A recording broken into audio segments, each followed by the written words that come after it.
Halo semuanya, jumpa lagi dengan gue Chandra di channel Serapin Tekno. Nggak kerasa nih, udah 3 bulan aja gue pakai Poco F5 dan banyak banget nih beberapa hal yang harus gue ceritain ke kalian. Gue juga sering banget nemuin beberapa komentar mengenai smartphone yang satu ini. Padahal di video tersebut itu nggak ngebahas smartphone ini. Sampai akhirnya gue mikir, apa gue bikin konten khusus aja kali ya buat ngebahas smartphone yang satu ini. Ya modelnya kayak review ulang selama 3 bulan pemakaian aja gitu loh. Tapi bukan cuma sekedar review doang. Ya review doang udah banyak ya. Cuman gue juga beberapa hari yang lalu tuh memberikan postingannya, sebuah postingan yang dimana itu kayak modelnya Q&A gitu tentang smartphone ini. Dan gue juga lihat komentarnya tuh banyak bener yang nanya terkait nih HP. Ada beberapa pertanyaan yang gue jawab langsung juga, dan juga ada beberapa pertanyaan yang gue filter buat gue bahas di video kali ini coy. Nah kalau misalnya pertanyaan kalian gak gue jawab di video kali ini, sorry, karena pertanyaan kalian udah gue jawab langsung di kolom komentar kemarin. Jadi setelah gue pakai Poco F5 sejauh ini, yang harus paling gue notice adalah dari segi performance. Ini yang paling penting, karena biasanya smartphone Android kalau udah dipakai cukup lama, performancenya itu ada penurunan sedikit. Konteks di sini bukan cuma Android aja sih sebenarnya ya, tapi gadget-gadget lain pun juga demikian, seperti laptop, komputer, dan lain-lain. Bahkan termasuk produk dari Apple juga coy. Sebenarnya gue pakai smartphone itu masih kerasa aman banget, apalagi mengingat smartphone itu pakai chipset yang bukan kaleng-kaleng dari Snapdragon Gen punya coy. Jadi performancenya buat dipakai daily ya enak-enak aja gitu loh. Contohnya kayak ngejalanin aplikasi itu kerasa ringan banget, masih sangat lancar dan playable banget coy. Maka dari itu biar kita mendapatkan data dan gambaran yang akurat, gue melakukan benchmark ulang dari smartphone-nya satu ini, yaitu Poco F5. Dari mulai benchmark yang paling simpel aja, yaitu Antutu benchmark, yang dimana skornya sendiri kita masih dapat di angka yang cukup tinggi, yaitu 1.100.000 coy. Ya masih sama seperti di 3 bulan lalu gue pas waktu review smartphone ini pertama kali. Skornya masih tergolong tinggi dan gak ada yang namanya drop score ya teman-teman. Jadi masih aman banget nih. Begitu juga demikian di aplikasi Geekbench 6. Gue melakukan tes dan juga hasilnya dari multicore dan single core itu masih tergolong tinggi coy. Masih di atas rata-rata menurut gue. Dan masih sama seperti 3 bulan lalu yang gue review pertama kali juga coy. Jadi kedua aplikasi tersebut kalau gue jalanin benchmark secara bersamaan, smartphone itu masih mendapatkan hasil yang sama seperti pertama kali gue nge-review smartphone ini 3 bulan lalu. Dari sini gue bisa menyimpulkan bahwa artinya smartphone ini masih kerasa powerful banget sampai sekarang setelah 3 bulan gue pakai. Namun gak sampai di situ aja, biar gue makin yakin, gue ajak smartphone ini buat tes CPU throttling coy selama 3 kali berturut-turut. Dan hasilnya gimana? Ya pas waktu gue geber di sini CPU throttling memang terlihat dari grafiknya itu nggak stabil di warna hijau ya teman-teman. Di sini masih ada sedikit throttling, yang dimana throttlingnya masih tergolong wajar banget. Apalagi pas waktu kedua sama ketiga nih, yang kalau kita lihat ya cukup lumayan throttling nih ya HP ini. Tapi itu hal yang wajar karena memang performance dari smartphone ini tuh pasti harus di limit. Kalau nggak di limit ya tembus tuh sampai ke akar-akarnya. Maksudnya gimana tuh? Ya bakalan boblos terus gitu. Ya nggak ada remnya nih HP. Jadi hal throttling ini wajar banget kalau menurut gua, karena memang hal throttling ini bisa meminimalisir terjadinya panas dari smartphone yang satu ini. Nah ini juga ada sedikit tips buat kalian kalau misalkan kalian nggak pengen throttling pas pakai smartphone ini ya, ataupun pengen mendapatkan temperatur yang tetap stabil. Saran gua pakein cooling coy. Tinggal beli aja di online shop harga cooling sekitaran 50 ribuan dan tinggal pakai di smartphone yang satu ini. Udah, smartphone ini udah kayak gaming coy. Nggak bakalan throttling dan suhunya bakalan terjaga. Nih, gue kasih lihat nih perbedaan antara kita menggunakan cooling dan tidak menggunakan cooling pas waktu menjalankan aplikasi CPU throttling. Adanya cooling ini menurut gue sangat efektif banget dan berdampak positif buat kalian yang suka ngegame gila-gilaan di smartphone.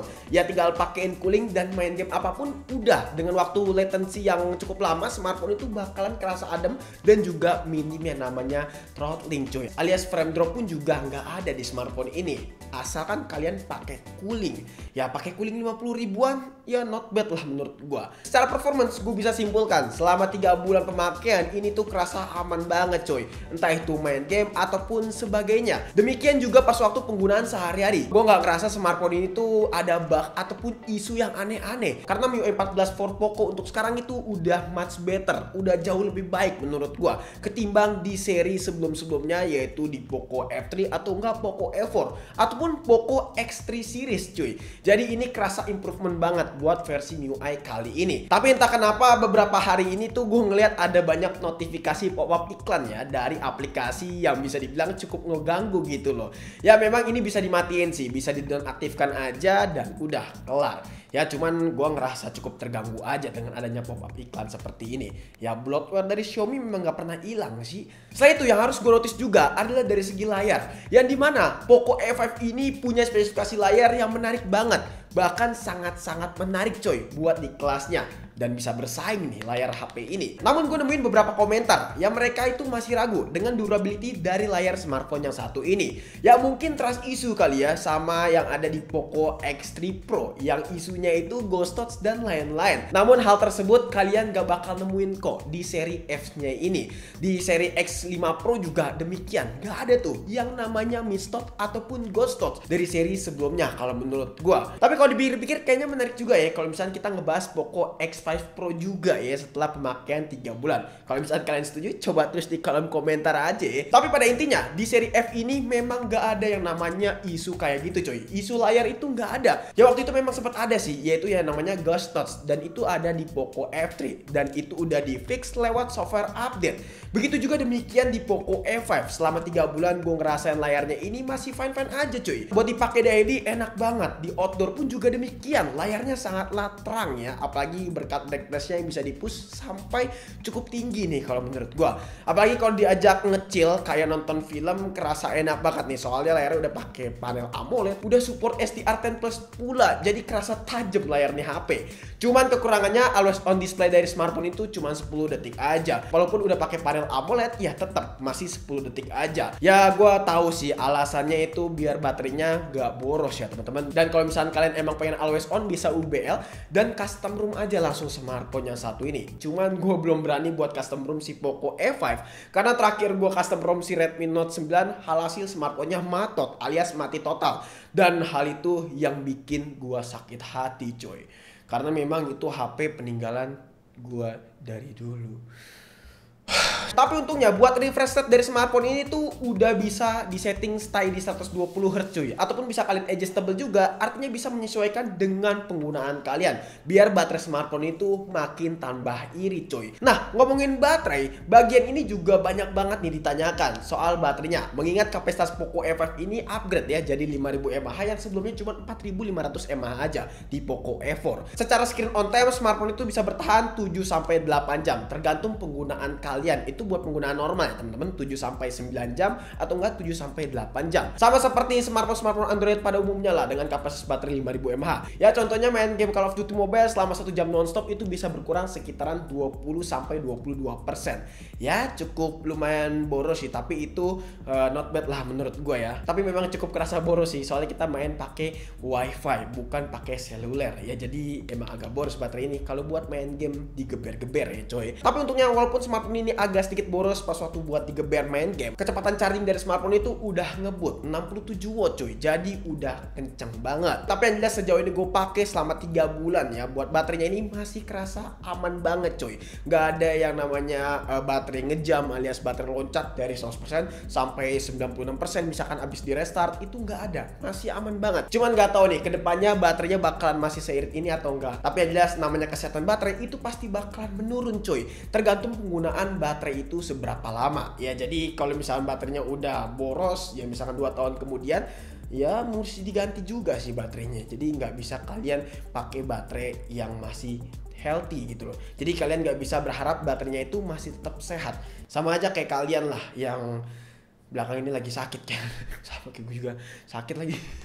Di sini gue juga bakalan bahas sedikit soal kameranya, yang dimana kita udah tahu sendiri lah Poco F series ini memang tidak sebagus smartphone lain di kelas harga yang sama untuk soal kamera. Karena memang juaranya smartphone itu bukan di urusan kamera cuy, tapi setidaknya kamera yang dikasih buat seukuran smartphone 4 jutaan ini udah oke banget menurut gua. Cukup lah hasilnya kelihatan cakep, warnanya juga cukup oke walaupun memang tidak terlalu colorful ya. Ya kalau misalnya pengen colorful tinggal pakai filter aja atau enggak bisa kalian color grade sendiri coy. Dan itu sesuai kemauan kalian juga. Image processing smartphone itu juga cukup cepet. Jadi jepret-jepret pun juga nggak pakai loading. Tinggal cacer gitu loh. Ya karena memang chipsetnya aja pakai Snapdragon 7 Plus Gen tuh yang punya image processing sangat baik coy.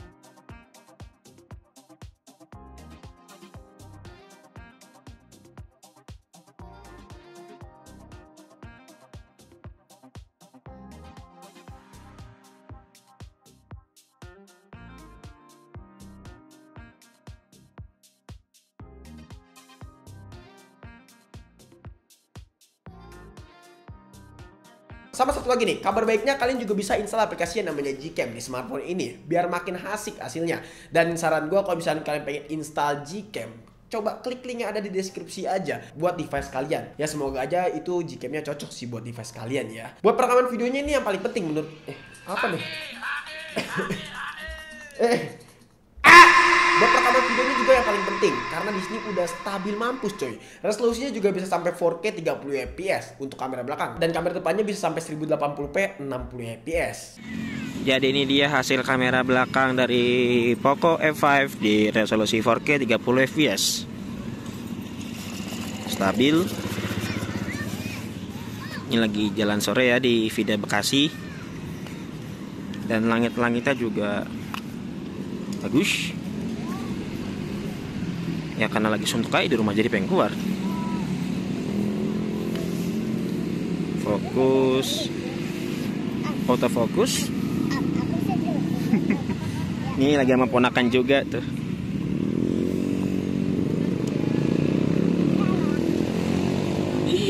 Jadi ini dia buat hasil perekaman kamera depan dari Poco F5 di resolusi Full HD 60 fps. Hasilnya kurang lebih seperti ini. Ya bisa kalian nilai sendiri aja.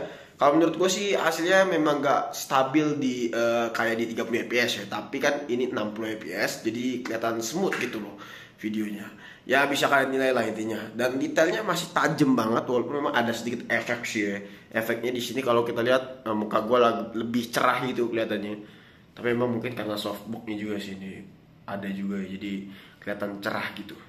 Oke, sekarang kita langsung masuk aja ke sesi Q&A. Langsung aja ke pertanyaan yang pertama nih. Setelah pemakaian beberapa bulan, layarnya aman gak bang? Kena green tail kah pas waktu boot awal? Nah, sejauh gue pakai untuk 3 bulan ini gak ada yang namanya green tail. Lagi pula gue selama pakai HP Xiaomi, entah itu Poco, Redmi, Xiaomi 12 series, gak ada yang namanya green tail cuy. Jadi memang gue gak nemuin isu tersebut.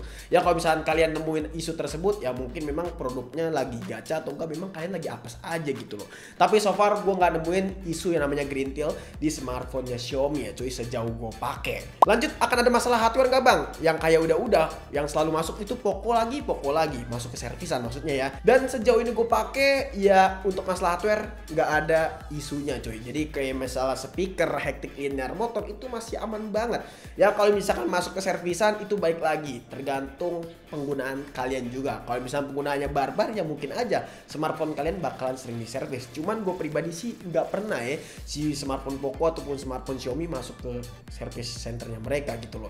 Jadi masih aman-aman aja gitu loh. Lanjut, bagusan Poco F5 atau Galaxy A54 ya bang? Untuk sehari-hari aja seperti main sosmed tipis-tipis, yang penting baterainya awet. Nah, buat masalah ini gue belum bisa jawab ya karena gue pribadi belum review Galaxy A54. Tapi secara kapasitas baterai harusnya keduanya masih sama-sama oke teman-teman. Cuman entah kenapa gue lebih pribadi milih si Poco F5 yang udah terjamin baterainya irit coy. Apalagi ditemani dengan Snapdragon 7 Plus Gen 2 yang punya efisiensi daya lebih bagus ketimbang MediaTek coy. Ya jadi buat masalah baterai gue mungkin lebih milih si ini. Lanjut, bang denger-denger gironya itu Poco F5 agak sedikit gerak ke kanan sedikit ya. Bener gak sih tuh? Nah sejauh ini gue coba buat giro hardware pas waktu main game PUBG Mobile, Call of Duty Mobile ataupun sejenisnya. Gak ada yang namanya isu kayak gini coy. Dan gironya itu masih responsif, gak ada sedikit goyang ke kanan, goyang ke kiri, goyang ke atas, ke bawah. Intinya masih aman banget buat gironya. Nih kalau nggak percaya kalian lihat aja nih, masih aman kan? Didiamin juga ya masih stay gitu loh, nggak gerak ke sana kemari. Ya jadi untuk giroskop masih aman banget. Ini kameranya sebagus Poco X3 NFC gak bang? Kalau iya rencananya mau beli. Nah jawabannya enggak coy. Entah kenapa ya Poco X3 NFC menurut gue buat dari sektor kamera itu masih juara banget. Dan bahkan bisa menyaingi si Poco F5. Jadi kalau misalnya kita compare head to head tuh antara Poco X3 NFC dan juga Poco F5, ya gue masih megang si Poco X3 NFC buat masalah hasil foto ataupun hasil videonya. Emang tuh HP udah nggak ada obat ya buat masalah kameranya. Jadi buat masalah kamera gue masih tetap pegang si Poco X3 NFC coy. Bang mau tanya dong, kok baterainya Poco F5 kerasa boros ya padahal pemakaian sehari? Itu juga cuma buat main sosmed dan sesekali main game. Buat masalah baterai tergantung balik lagi ke penggunaan sama game apa yang kalian mainin. Ya kalau misalkan main game Genshin Impact begitu lama dengan settingan rata mata kanan ya pasti bakalan boros gitu loh. Nah kalau buat main sosmed aja ya harusnya irit-irit aja sih. Cuman gue punya beberapa tips buat kalian biar baterai HP kalian tuh irit. Pertama, kalian harus pastiin brightness-nya ini disetting ke 50%. Itu mentok-mentok 50%. Karena memang gue pribadi nggak pernah lebih dari 50%. 50% tuh menurut gue udah terang coy. Terus jangan lupa matikan fitur Bluetooth, Wi-Fi ataupun seluler kalau misalkan nggak dipakai. Nah kalau misalkan pengen dipakai, pakai salah satunya aja. Misalkan Wi-Fi ya udah nyalain Wi-Fi, data seluler sama Bluetooth nggak usah dinyalain. Dan begitu juga sebaliknya coy. Terus juga untuk refresh rate atur ke 60 Hz ataupun adjustable. Kalau misalkan di setting ke stay 120 Hz, baterai ini tuh memang kerasa boros banget sih Poco E5. Gue pun juga ngerasa demikian. Jadi tips yang tadi itu basic banget, ya mungkin bisa kalian cobain. Nah pertanyaan terakhir, kenapa Poco E5 goib bang di store resminya? Saya udah agak lama nih gak ngikutin gadget. Kebetulan mau upgrade dan dapat saran tipe smartphone ini. Tapi pas dicek ke toko itu barangnya goib. Adapun di toko lain beda harga lumayan. Ya balik lagi, buat masalah harga memang tergantung toko dan juga tergantung region kalian tinggal. Kalau misalnya kalian tinggal di luar Pulau Jawa, harganya bakalan di-push sampai gila-gilaan coy. Ya memang barangnya emang goib sih bisa gue bilang. Ya kalau misalnya kalian pengen beli smartphone ini, mendingan di official store-nya aja langsung ke Xiaomi Store atau enggak ke Poco Store, yang dimana harganya bakalan jauh affordable. Kalau nggak salah Xiaomi Store udah nggak ada sih, jadi mendingan beli di Poco Store aja sampai barangnya restock lagi. Ya kalian harus sabar sih ya.